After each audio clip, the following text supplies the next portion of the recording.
Bem, vamos à leitura da questão. Na Carta da Jamaica de 1815, Simão Bolívar escreveu: "Eu desejo, mais do que qualquer outro, ver formar-se na América a maior nação do mundo, menos por sua extensão e riquezas do que pela liberdade e glória." A intenção de uma América hispânica independente e formando um único país, entre outros motivos, não prevaleceu em razão, alternativa A, de um acordo entre franceses e ingleses assinado no Congresso de Viena.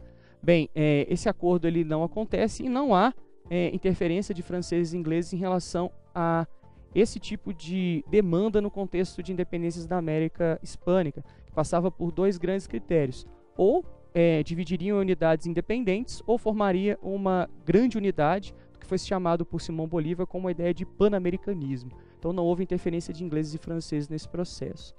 Alternativa B, do interesse espanhol em enfraquecer o poderoso vice-reinado de Nova Granada. Bem, por mais que esse vice-reinado tenha sido muito importante no processo de exploração colonial espanhola na América, isso não quer dizer que o vice-reinado tenha sido, de alguma forma, enfraquecido e que isso tenha sido um dos motivos pelos quais um único país tenha sido formado. Pelo contrário, nessa região havia também interesses locais, tal como em outras regiões, o que culminou em processos de independências distintos, que levou à formação de países também distintos, como o caso do México e outros países como Colômbia, Equador, Paraguai, enfim.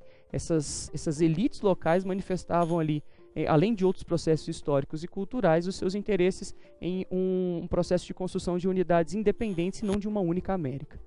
Alternativa C, dos fortes e decisivos interesses ingleses e estadunidenses e das próprias elites locais da América. Aqui nós temos dois fatores interessantes. O primeiro deles, que o processo de independência atendeu, de alguma forma, o interesse das elites locais, chamadas elites criollas, em relação aos chapetones, que eram os espanhóis, representantes da metrópole dentro da colônia. O interesse dessas elites locais acabou nesse processo, culminando também por interesse de formação de unidades políticas independentes, onde eles pudessem ali controlar e dominar e manter um domínio de um pequeno local de acordo com as suas intenções políticas e econômicas e não necessariamente ligado a uma única América. E outro fator importante é a interferência de interesses ingleses e dos Estados Unidos em relação à independência desses países.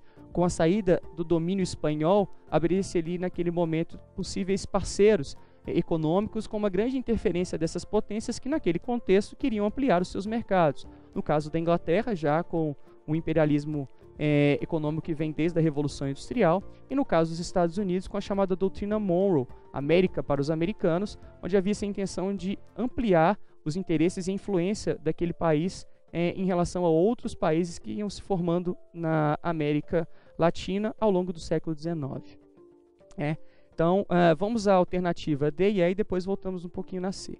Alternativa D, da deliberada ação do Brasil, preocupado com a formação de um poderoso Estado na América, o Brasil não teve nenhuma interferência nesses processos.